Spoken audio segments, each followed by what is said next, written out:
রাজনীতির সাথে কোরআনের কোনো সম্পর্ক নাই। এই নেতারি যদি জিজ্ঞেস করেন সূরা ফাতিহার তরজমা কি, ওর কিন্তু মাস্টার স্ট্রোক করবে।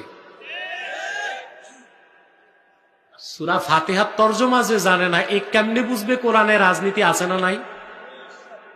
এখন কি আমি প্রমাণ দিব কোরআন শরীফ থেকে? দেখেন, এই কোরআন কারীম সূরা হজ আল্লাহ 41 নম্বর আয়াতে বলেছেন, আল্লাযীনা ইম্মাক্কান্নাহুম ফিল আরদি আকামুস সালাহ ওয়া আতাউয যাকাহ ওয়া আমারু বিল মারুফ ওয়া নাহাউ আনিল মুনকার ওয়ালিল্লাহি আকিবাতুল উমুর। যদি আমি মুহাম্মদ সাল্লাল্লাহু আলাইহি ওয়াসাল্লামের ঈমানদার উম্মতদেরকে রাষ্ট্র ক্ষমতার মালিক বানাই, তারা নামাজ প্রতিষ্ঠা করবে, যাকাত আদায় করবে, সৎ কাজে আদেশ করবে, অসৎ কাজে নিষেধ করবে,